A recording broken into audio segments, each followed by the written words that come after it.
이 시간 함께 나눌 하나님의 말씀은 로마서 8장 1절부터 4절까지 말씀만 함께 보도록 하겠습니다. 로마서 8장 1절부터 4절까지 말씀, 우리 다 같이 1절부터 4절까지를 함께 한 목소리로 합독해서 읽도록 하겠습니다. 신약성경 249페이지 전후로 있습니다. 로마서 8장 1절부터 4절까지 말씀을 우리 다 같이 한 목소리로 읽도록 하겠습니다. 시작.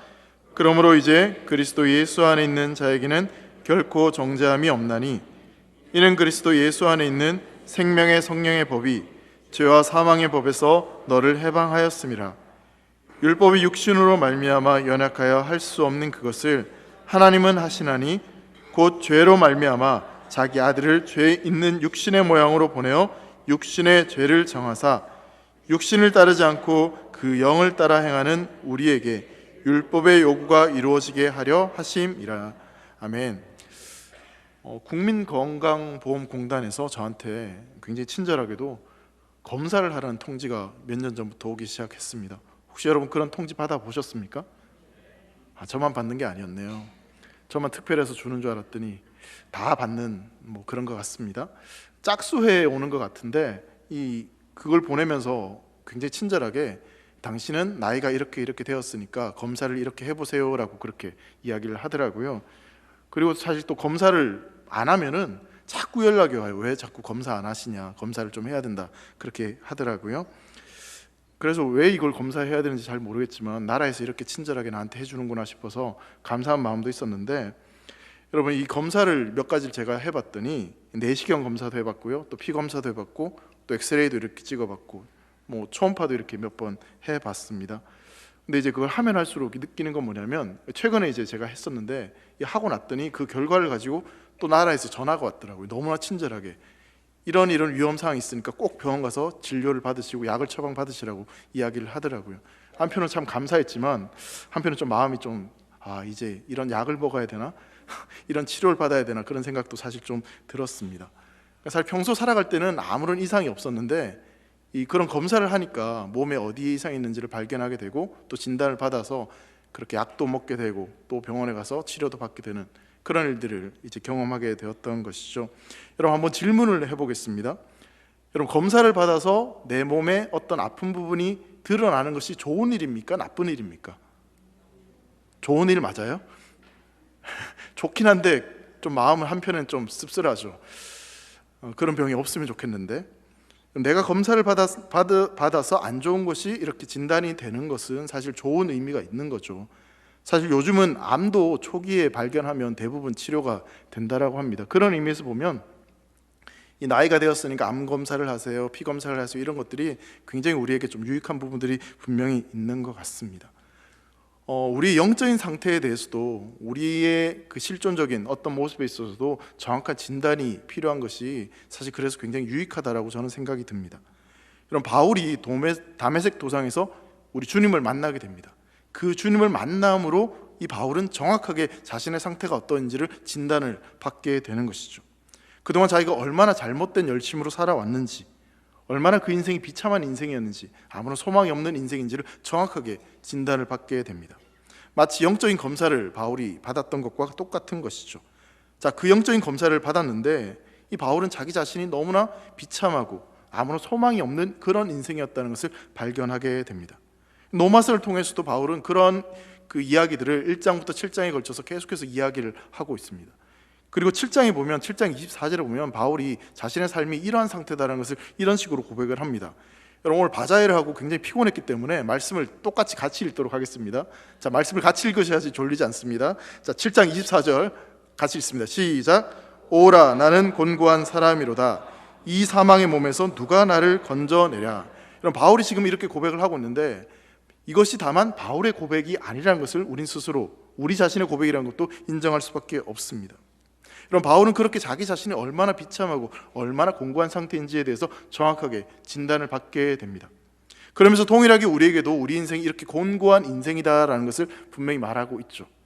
그런데 진단만 내리고 거기에 대한 제대로 된 처방과 치료책을 말하지 않는다면 사실 그건 복음이 아니라 기쁜 소식이 아닐 수밖에 없지만, 근데 이제 8장으로 넘어오면서 바울은 그런 우리의 상태에도 소망이 있고 치료책이 있다는 것을 정확히 이야기를 하고 있습니다.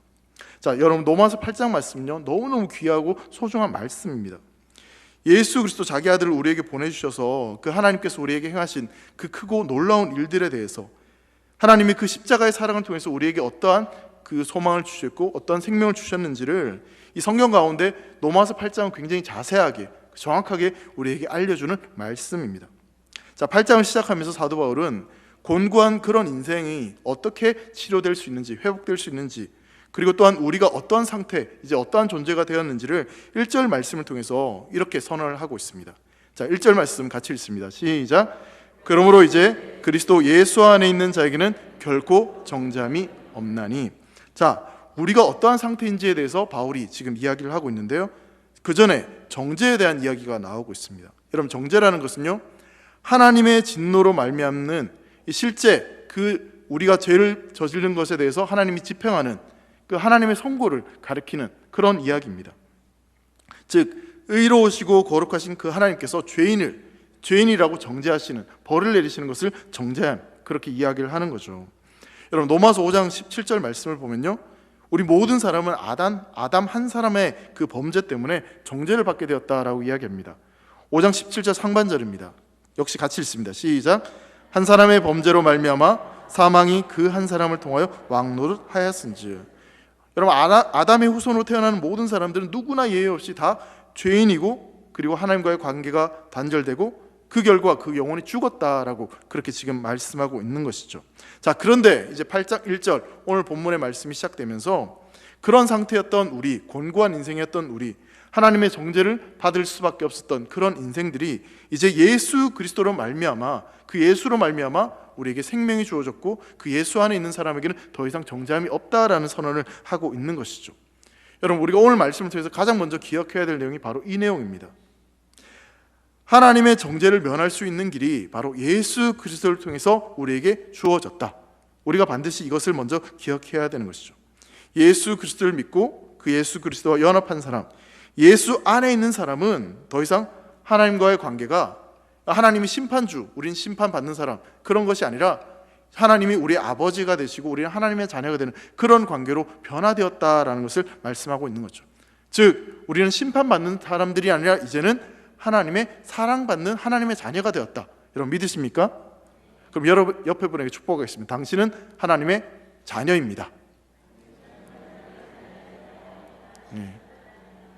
여러분 기분 좋게 축복해 주셔도 돼요. 피곤하시겠지만 우리 모두는 하나님의 축복받는 귀한 자녀인 줄 믿으시기 바랍니다.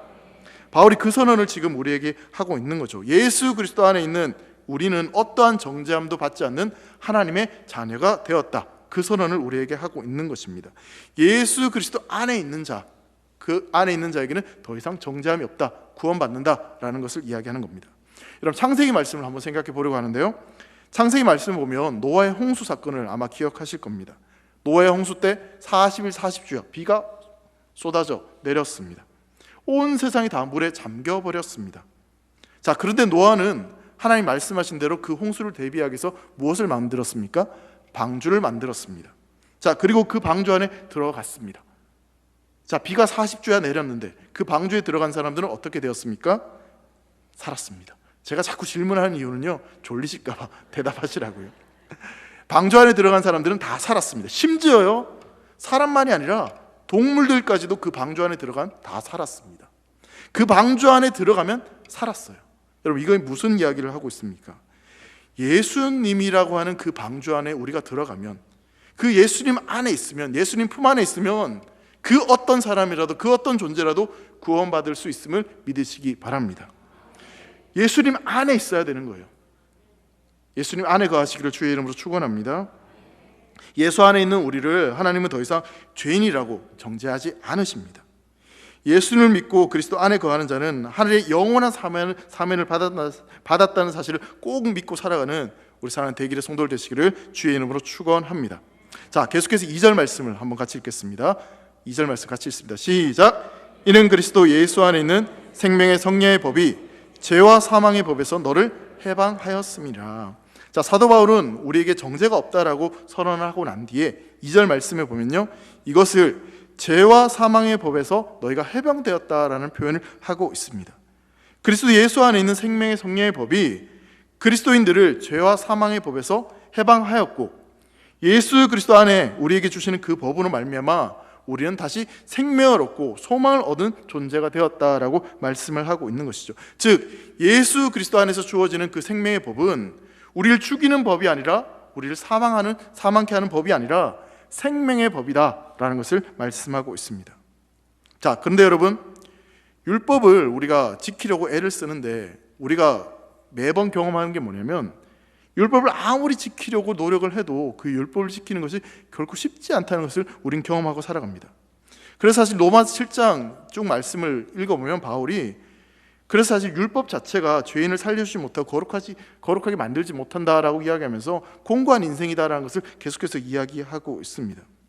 오라 나는 공고한 인생이다. 율법을 지키려고 애를 쓰긴 쓰지만 그 율법대로 지킬 수 없는 그런 인생의 허무한 그런 모습들을 스스로 발견을 하게 되는 것이죠. 자, 그런데요, 예수 안에 있는 사람, 예수님을 그리스도로 믿고 살아간 사람에게 주시는 그 법은 나를 생명에 이르게 하고, 그 법은 나로 하여금 살리게 하고, 그리고 가슴 설레게 하고, 그 어떤 고난에서도 그것을 이기고 그것을 회복시킬 수 있는 그런 능력이 바로 예수 그리스도, 그분이 주시는 생명의 성령의 법으로 말미암아 우리에게 주어진다라고 바울이 이야기하고 있는 것입니다.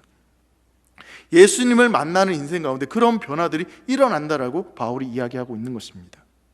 예수 그리스도 안에서 그 법을, 그 사랑을 경험하는 그 인생에게는 더 이상 소망이 없는 인생이라 소망이 생기고 희망이 생기고, 그리고 그 말씀대로 그 말씀을 붙들고 살아갈 수 있는 힘과 능력이, 그런 인생이라고 말씀하고 있는 것이죠. 사랑하는 성도 여러분, 예수님을 만나고 그 예수님으로 인해 여러분들 인생 가운데 소망이 넘치기를 주의 이름으로 축원합니다. 그 생명의 성령의 법으로 말미암아 다시 살아나고 다시 회복되는, 다시 일어나는 놀라운 축복이 있기를 주의 이름으로 축원합니다. 우리가 정죄받지 않고 심판을 면제받는 건 굉장히 우리에겐 큰 복음이고 좋은 소식입니다.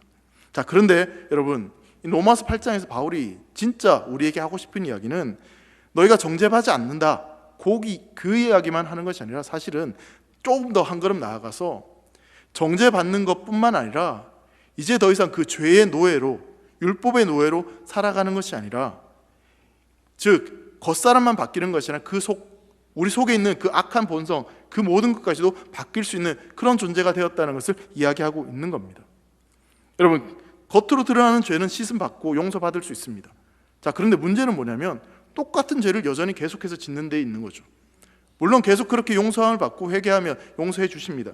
근데 문제는 뭐냐면 그런 죄를 더 이상 짓지 않고 싶고 이제는 하나님이 원하시는 삶으로 살고 싶은데 그렇게 살아가지 못하는 안타까움이, 그런 혼란이 우리 안에 있게 되는 것이죠. 자, 그래서 바울이 우리에게 이야기하고 있는 것이 이런 내용이에요. 생명의 성령의 법으로 말미암아 너희의 본질이, 너희의 존재가 이제 변화되고 더 이상 죄의 노예가 아니라 자유함을 얻는, 생명을 얻는 그런 은혜가 너희에게 주어진다라고 말씀하고 있는 것이죠. 여러분, 찬송가를 제가 설교 시간에 한 번도 부른 적이 없었는데 오늘은 좀 부르려고 해요. 찬송가 436장 다 신찬양이에요. 나 이제 주님의 새 생명 얻은 몸 아시죠? 한번 찬양해 볼까요? 시작.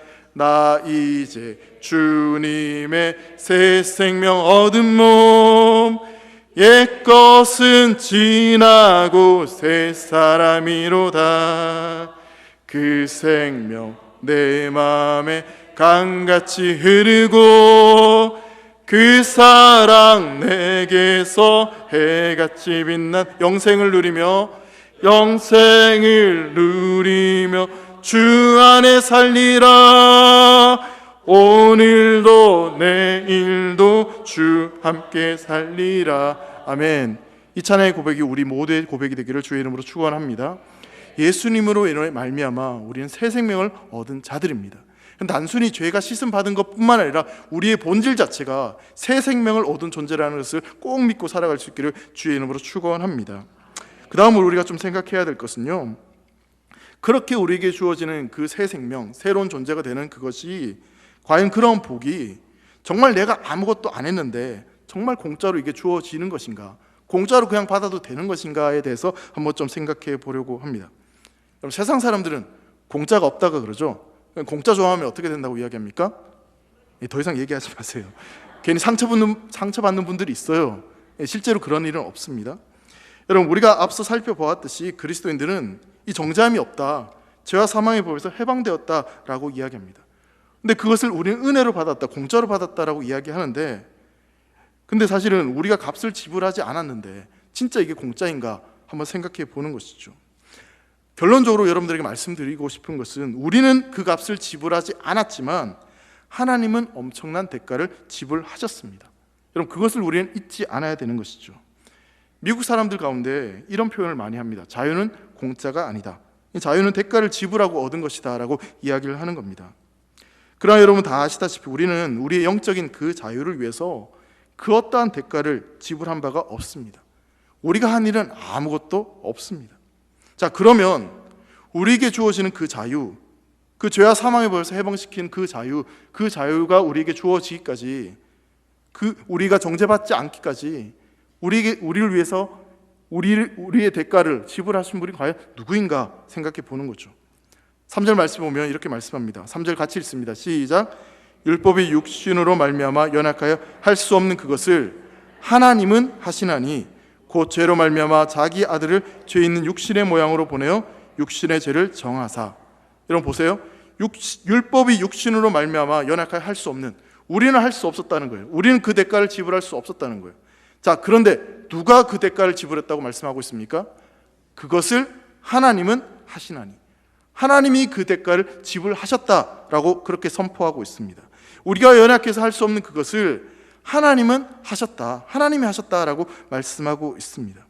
여러분, 인간에게는 아무런 소망이 없습니다. 좌절과 절망밖에 없습니다. 스스로 우리 안에 있는 그 죄의 문제를 해결할 힘이 우리에게는 없습니다. 우리가 마음을 합해서 아무리 노력을 한다 해도 우리 스스로 그 문제를 해결할 수가 없었습니다.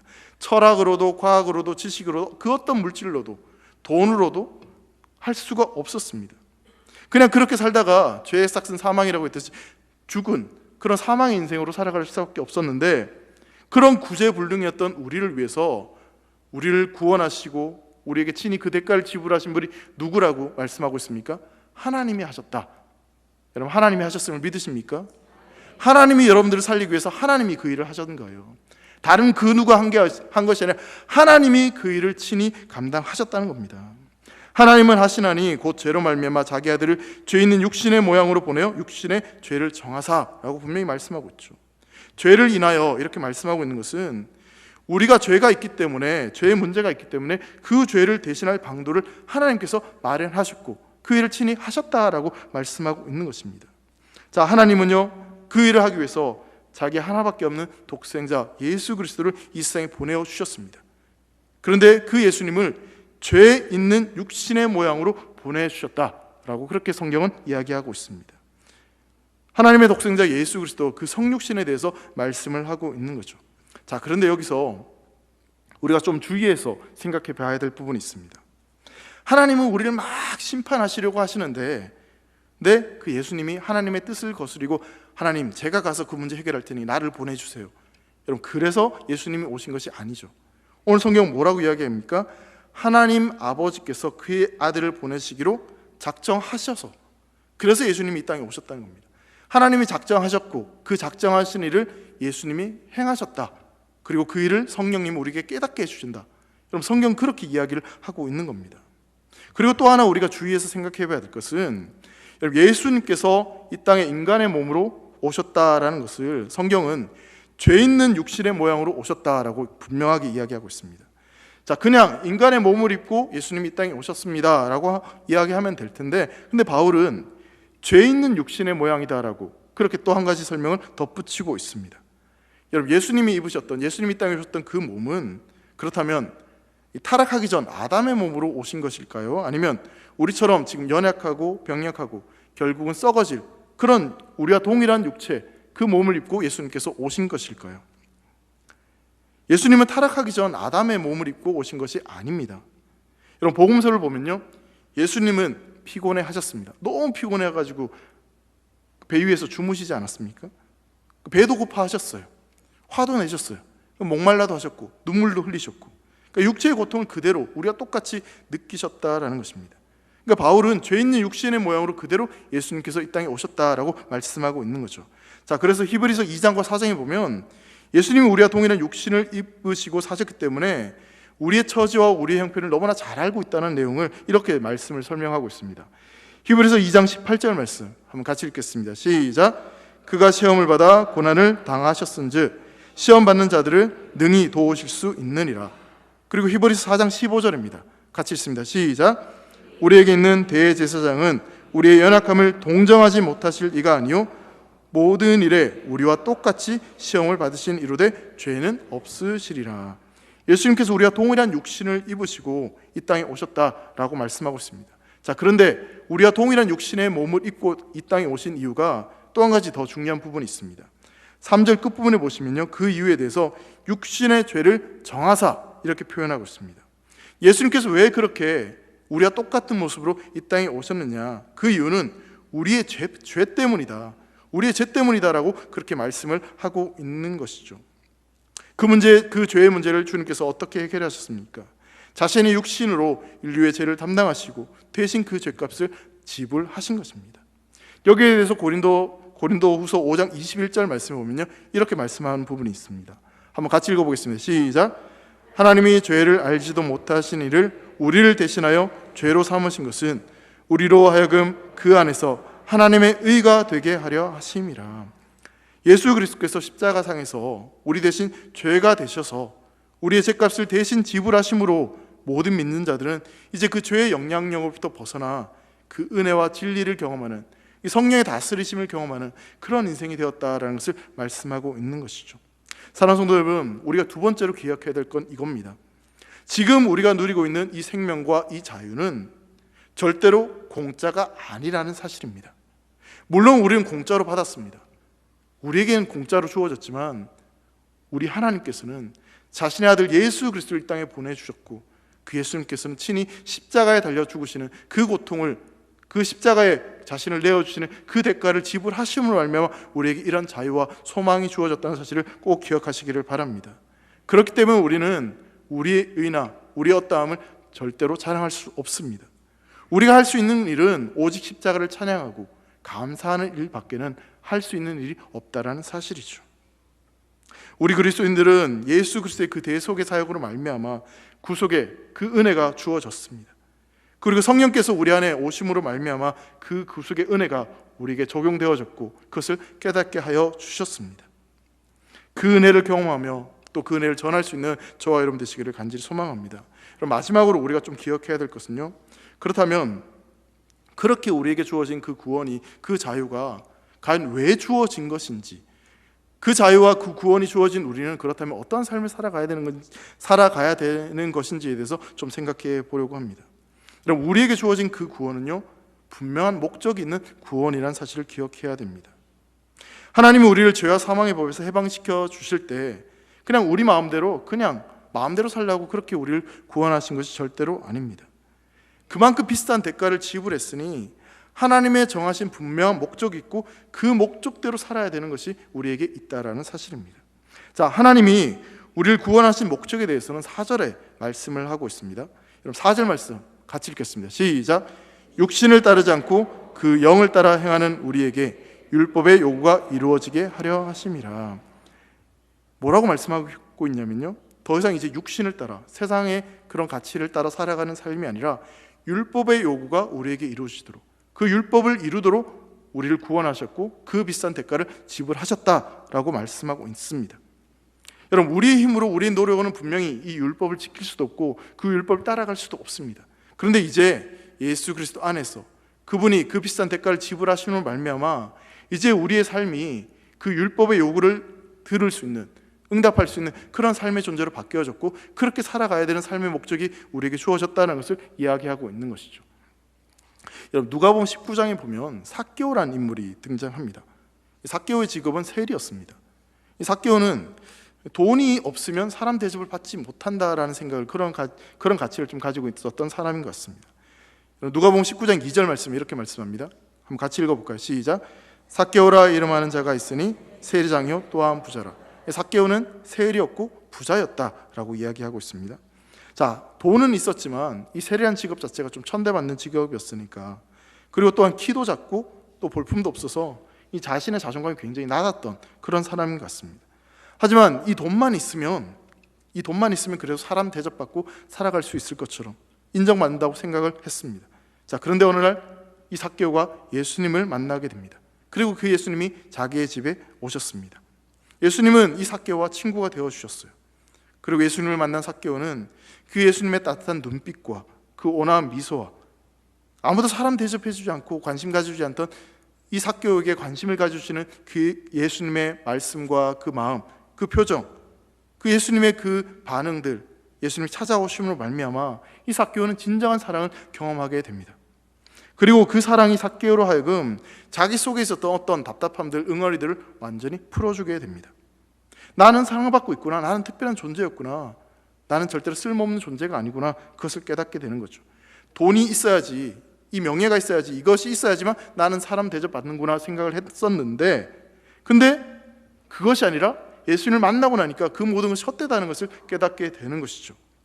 자, 그러자 예수님이 말씀하시지도 않았는데 삭개오가 뭐라고 이야기하냐면요, 이웃의 것을 빼앗은 일이 있으면 내가 4배나 갚겠습니다라고 이야기합니다. 시키지도 않았는데 그 예수님을 만나는 그 순간 그런 변화들이 일어나게 되는 것이죠. 자, 이 모습을 보시고요, 주님이 이렇게 말씀하세요. 누가복음 19장 9절 말씀 한번 같이 읽습니다. 시작. 예수께서 이르시되 오늘 구원이 이 집에 이르렀으니 이 사람도 아브라함의 자손이로다. 여러분, 예수님이 우리에게 주시고자 하는 구원이 바로 이런 겁니다. 예수님을 만나는 그 인생 가운데 예수님이 주시는 그것으로 말미암아 우리가 억지로 하려고 노력하지 않더라도 자연스럽게 그렇게 율법대로 말씀대로 살아가보자, 그렇게 결단하고 그렇게 살아가는 그런 순종의 삶을 우리는 주님께서 우리에게 주시고자 하는 것이죠. 인생을 허랑방탕하게 살던 그 사람이 예수님을 만남으로 말미암아 그 인생이 이 새로운 삶으로 살아가게 되는 것입니다. 삶의 목표가 없던 그 방황하던 인생이 이제 보물을 찾았기 때문에, 그 진정한 가치를 찾았기 때문에 그 인생이 바른 길로 향해 나아갈 수 있게 되는 것이죠. 여러분, 우리 인생이 언제 가장 행복하다고 생각하십니까? 잘 먹고 좋은 집에 살고 좋은 차 끌고 다니고 건강하면, 물론 그런 삶이 행복하다라고 생각할 수도 있을 것입니다. 근데 인간은 동물이 아니기 때문에 그와 같은 것으로 진정한 만족을 누릴 수 없습니다. 우리는 하나님의 형상과 하나님의 모양대로 지어졌기 때문에 하나님과의 바른 관계, 하나님과의 온전한 그 관계를 회복할 때에만, 그때 우리는 진정한 인생의 기쁨과 평안함과 소망을 경험할 수 있습니다. 그럴 때에만 진정한 기쁨을 우리는 경험할 수 있습니다. 그런 삶을 살아가는 인생들, 그렇게 하나님의 자녀가 되어서 하나님 말씀대로 순종하면서 살아갈 때, 그때 그 인생의 진정한 기쁨과 평안을 소유하며 살아갈 수 있다는 사실이죠. 사랑하는 성도 여러분, 구원받은 자라면, 우리가 구원을 받은 자라고 정말 믿는다면 우리에게 주어진 그 구원이 어떠한 대가가 지불되어져서 주어졌는지를 우리는 분명히 기억해야 됩니다. 그리고 그렇게 우리를 구원하신 목적이 어떠한 목적이 있는지에 대해서도 우리는 기억해야 되는 것이죠. 율법의 요구를 이루기 위해서 그 말씀을 이루고 그 말씀대로 순종하는 삶을 살도록 그렇게 살아가고자 주님께서 우리를 구원하셨다라고 성경은 말하고 있습니다. 또한 그것뿐만 아니라 그렇게 살아갈 수 있도록 성령이 우리를 도우시고 우리를 이끌어 주신다라고 성경은 분명히 말씀하고 있습니다. 나 혼자 그 말씀을 지키기 위해서 아둥바둥 살아가는 것이 아니라 성령께서 우리를 도와주셔서 그 말씀대로 그 말씀을 지키고 살아갈 수 있도록 인도해 주신다고 약속하셨습니다. 자, 그렇다면 여러분들 힘대로, 내 노력대로 그 말씀을 지키고 하나님 뜻대로 살아가고자 애쓰는 사람은 참 어리석은 사람이에요. 왜냐하면 성령이 우리를 도우신다고 했으니까 그 성령의 손을 붙잡고 성령이 이끄신 대로 살아가면 우리는 그렇게 살아갈 수 있는 존재입니다. 사랑하는 성도 여러분, 세상의 모든 종교는요, 노력해야지만, 뭔가 수고를 해야지만, 그래야지만 뭔가를 얻을 수 있는 것처럼 그렇게 이야기합니다. 그 말이 맞는 것처럼 보여지기도 합니다.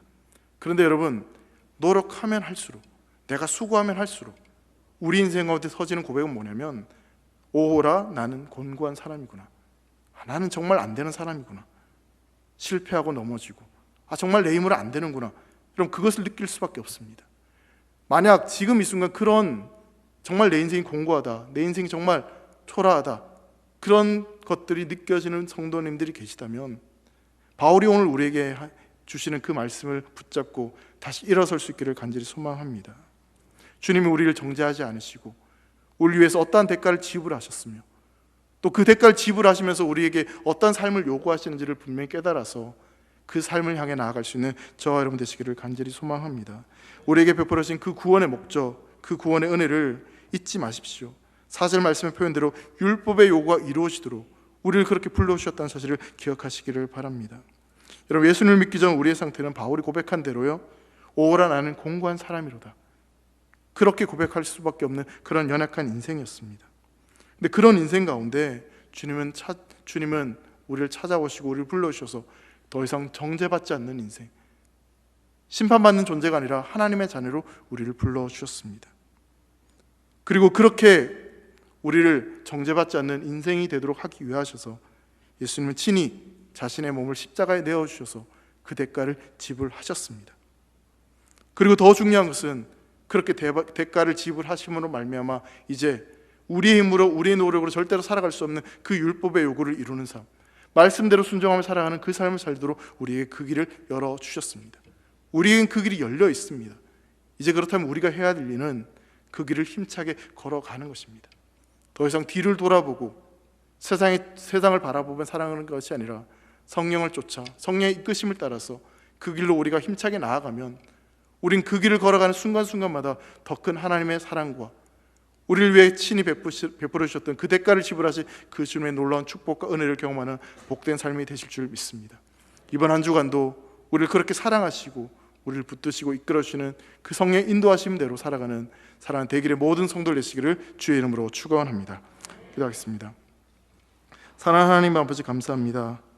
우리는 너무나 공고한 인생이었고 정말 정죄받을 수 없는 그런 인생이었는데 예수님이 친히 우리를 위해 대가를 지불하시는 말미암아 우리에게 생명을 주시고 또한 성령을 따라가는 그런 인생으로 우리를 세워주시니 감사합니다.